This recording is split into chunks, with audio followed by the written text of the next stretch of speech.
কয়েকটা দিন ধরে ওয়েদার এত বেশি সুন্দর যে রান্না, খাওয়া বা বাহিরে বেড়াতে যাওয়া কিছুই গায়ে লাগে না। খুব আনন্দের মনে হয় এবং হাঁসফাঁস, গরম এই ধরনের কিছুই লাগে না। কিছু মানে কয়েকটা দিন এত বেশি গরম পড়েছে, তারপরে ওয়েদার এত সুন্দর হয়ে গেছে যে বলার বাহিরে। তো এই ওয়েদারটা আসলেই সবার মতো করে আমিও এনজয় করছি।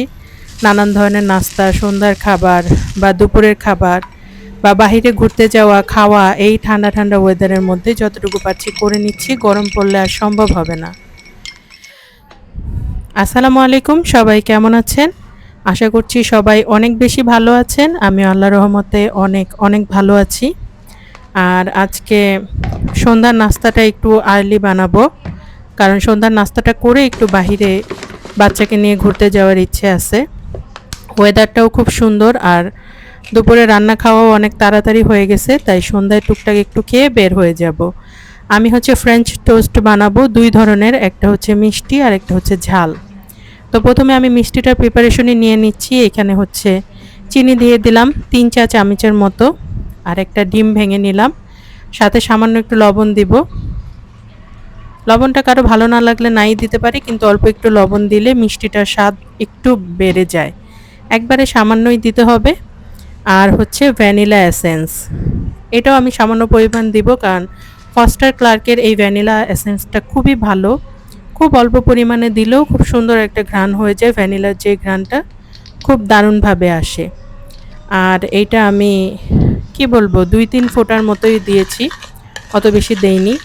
আর সবগুলা খুব ভালো করে মিক্স করে নিতে হবে, কারণ মেশানো ভালো না হলে চিনিটা কিন্তু গলবে না, চিনিটা দানা দানা রয়ে যাবে। অবশ্য ডিমের সাথে মিশে যখন ব্রেডের সাথে লাগবে তখন এমনিতেও হয়ে যায়, তারপরেও চেষ্টা করতে হবে যতটুকু মেশানো যায়। সামান্য পরিমাণ দুধ দিয়ে দিচ্ছি, সামান্যের চেয়ে একটু বেশি, কারণ যেটা মিষ্টি ফ্রেঞ্চ টোস্ট হবে ওটাতে একটু বেশি দুধ যাবে। আর ঝালটায় অত বেশি দুধ দেওয়ার প্রয়োজন পড়বে না। সো ওই হিসেবে আমি এখন ভালো করে মিক্স করে নিচ্ছি। হ্যান্ড উইক্স হলে আরও ভালো হতো, তো আমি চামচ দিয়েই যেহেতু করেছি এটা দিয়েই করে নিচ্ছি। অত কিছু আর বের টের করলাম না, মোটামুটি যা হাতের কাছে ছিল তাই দিয়েই আমি করে নিচ্ছি। এই যে খুব সুন্দরভাবে মিক্স করে নিচ্ছি। আমি চাচ্ছি চিনিটা যেন দানা দানা না থাকে, কারণ চিনিটা দানা দানা থাকলে তেমন একটা সমস্যা হয় না। তারপরেও চেষ্টা করব যে এটা যেন দানা দানা না থাকে। এই যে ভালো করে গুলে নিলাম। আর এখন আমার তেলটা গরম হয়ে গেছে। এখন আমি এই পাউরুটিগুলো ওই ডিমের সাথে সোক করে তারপরে আমি ভেজে ফেলবো এক এক করে। এই জিনিসটা বানাতে যেমন সহজ, খেতে তেমনই খুব মজা। আমার বাসায় এই মিষ্টি ফ্রেঞ্চ টোস্টটাই আমার হাজব্যান্ড বেশি পছন্দ করে, কিন্তু আমার কাছে আবার ঝালটা ভালো লাগে, তাই আজকে ২ ধরনেরই বানাচ্ছি।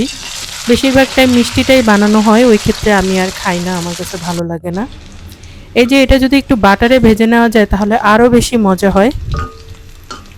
আমি আজকে আর বাটারে ভাজছি না, আমি এমনি নর্মাল সাদা তেলেই ভেজে নিচ্ছি। আর ঘি দিয়ে ভাজলে কেমন হয় আমার জানা নেই, মনে হয় না ওটার টেস্ট খুব ভালো আসবে। বাটার দিয়ে ভাজলে সবচেয়ে সুন্দর টেস্ট আসে। এই যে আমি মিষ্টি ফ্রেঞ্চ টোস্টগুলো ভেজে নেওয়ার পর এখানে পেঁয়াজ, কাঁচামরিচ কেটে নিয়েছি। এখন লবণ দিয়ে এগুলো ভালো করে একটু মিক্স করে নিব। ডিম যেভাবে ভাজি ওইভাবেই মিক্স করে নিব। আর হাতে একটু কচলে কচলে ভেঙে দেব। পেঁয়াজটা কাটলে তো একটু দলা পাকিয়ে থাকে, মরিচটাও অনেক সময় দলা পাকিয়ে থাকে। আর এই পর্যায়ে একটা ডিম ভেঙে দিয়ে দিলাম। একটা ডিমে মোটামুটি ৪ পিস পাউরুটি ভেজে নেওয়া যায় খুব ভালোভাবেই। আর এই ঝাল ফ্রেঞ্চ টোস্টটায় দুধ না দিলেও চলে, আবার সামান্য একটু দেওয়া যায়। আর চিনিটা আমি শুধু টেস্টের জন্য দিলাম, এটা না দিলেও ভালো হয়। সামান্য একটু চিনি দিয়ে দিলাম। এখানে আমি ১ চা চামচের মতো চিনি দিয়েছি, কারণ এখনকার পাউরুটিগুলোতে একদমই চিনি ব্যবহার হয় না। আগের টাইমে যখন পাউরুটি আমরা কিনতাম মোটামুটি বেশ পরিমাণ চিনি থাকতো, তখন আর চিনি দেওয়ার প্রয়োজন পড়তো না। বাট এখন চিনির পরিমাণ কম থাকে, এটা একদিক থেকে ভালো। তো যাই, আমি এখন ডিমটা গুলে নিয়েছি, এখন আমি পাউরুটি পিসগুলো একে একে দিয়ে ভেজে ফেলবো। আর একটু চেপে চেপে চেষ্টা করব পেঁয়াজ আর কাঁচামরিচটা যেন পাউরুটির গায়ের সাথে ভালো করে এঁটে থাকে, এইরকম একটু চেষ্টা করব যতটুকু দেওয়া যায়। এই যে এখানে আমি দিয়ে নিলাম। ওই পাশটা একটু বেশি পড়েছে, এই পাশটা কম পড়েছে দেখে আমি হাত দিয়ে আবার আলগা করে একটু দিয়ে দিলাম। এভাবে দিলেও ভালো হয়, কোনো কিছুই কম্পালসারি না, যেরকম খেতে ভালো লাগে ওই রকমই করে নিচ্ছি।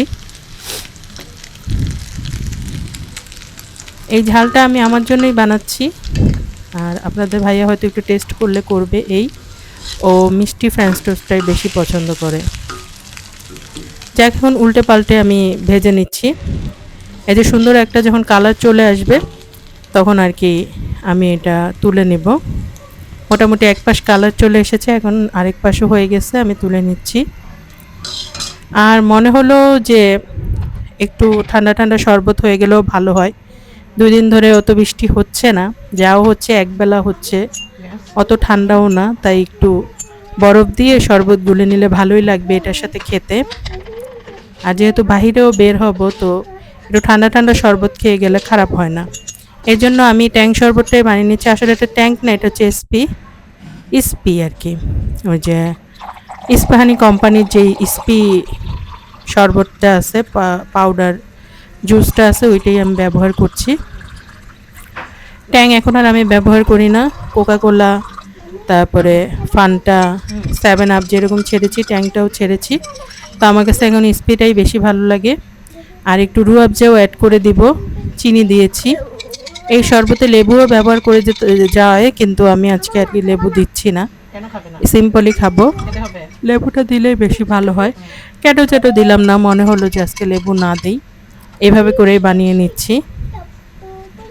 এটা কালারটা এত সুন্দর হয় এই পাউডার জুসটার সাথে যখন গুলে আর কি একটু রুয়াবজা দেওয়া হয়, কালারটা খুব বেশি সুন্দর হয়ে যায়, আর খেতেও অনেক ভালো লাগে। একবারে টেস্টটা অনেকাংশেই চেঞ্জ হয়ে যায়। এই টেস্টটা আমাদের সবার কাছেই ভালো লাগে দেখলাম। সাথে লেবু, অনেক সময় দেখা যায় চিয়া সিডসও দেই, বাট আজকে একেবারে প্লেন খাবো। বাইরে এমনিতেও ডিনার করতে যাব, তাই আর অত স্পেশাল কিছু করছি না, যা নর্মালি মনে হচ্ছে তাই করে নিচ্ছি। এই যে আমার মেয়ের গ্লাসেও এক টুকরো বরফ দিয়ে দিলাম। সে যদি দেখে আমাদের গ্লাসে বরফ আছে আর তারটাই নাই, তাহলে অনেক সমস্যা আছে। তো যাই হোক, এই যে আমাদের সন্ধ্যার নাস্তা রেডি হয়ে গেল। এইখানে ফ্রেঞ্চ টোস্ট 2 ধরনের করেছি, আর সাথে একটু শরবত বানিয়ে নিয়েছি বরফ দিয়ে ঠান্ডা ঠান্ডা। এটা খেয়ে একটু বাইরে ঘোরাঘুরি করে একবারে ডিনার করেই বাসায় ফেরার ইচ্ছা আছে। তো একে একে আপনাদের ভাইয়া মিষ্টি ফ্রেঞ্চ টোস্টটাও খেলো, আবার ঝালটাও খেলো। তবে আজকে আমাদের কাছে এই ঝাল ফ্রেঞ্চ টোস্টটাই আর কি সবার কাছে বেশি ভালো লেগেছে, আমাদের 2 জনের কাছেই। আর শেষে একটু শরবত খেয়ে নেওয়া হলো। এখন আমরা বের হয়ে যাচ্ছি, এটা সন্ধ্যার পরে আর কি বের হওয়া। এই আমরা যাব মিরপুর 10-এর দিকে। ওইখানে যেই রব্বানি হোটেলটা আছে, নতুন একটা রব্বানি হোটেল হয়েছে। নতুন বলতে এখন অনেক দিন হয়ে গেছে, বাট 2টা রব্বানির মধ্যে একটা রব্বানি আছে যেটা 24 ঘন্টা খোলা থাকে, ওইখানে যাওয়ার ইচ্ছে করছি। আর ওইখানের ডেকোরেশনটা খুব সুন্দর, আমি একবার গিয়েছি, আমার কাছে খুবই সুন্দর লেগেছে ডেকোরেশনটা। তো ওইখানেই যাচ্ছি, একটু ডিনার করব, ভিডিও করব, রেকর্ডিং করব, সব কিছু মিলিয়ে আর কি যাওয়া। তো চলেন সবাই একসাথে যাই। যে আমার মেয়ে বের হতে পারলেই খুব খুশি, ওর আনন্দের কোনোই সীমা থাকে না যখন ও বের হবে। আমরা চলে এসেছি মিরপুর 10-এ, যে রাব্বানি হোটেল 24 ঘন্টা খোলা থাকে, দোতলা, যেটা নিচতলাও আছে আবার দোতলাও আছে। দোতলাটা খুব সুন্দর করে ডেকোর করা, এত সুন্দর ডেকোর দেখে একটা রাজকীয় ফিল দিচ্ছে। আর এই যে এইভাবে মোড়ার মতো যেই চেয়ারগুলা, এগুলো অনেক দিন পরে দেখতে পেলাম, কিন্তু দেখে খুব ভালো লাগলো, আর একটা অ্যাস্থেটিক লুকও দিল সাথে সাথে। আমি বারবারই রেকর্ড করছিলাম, কারণ একবার ইউনিক ধরনের একটু ডেকোরেশন করা। সাধারণত এখানে একটু জায়গা পেতে ওয়েট করতে হয়, আমরা এই টেবিলটায় ওয়েট করছি।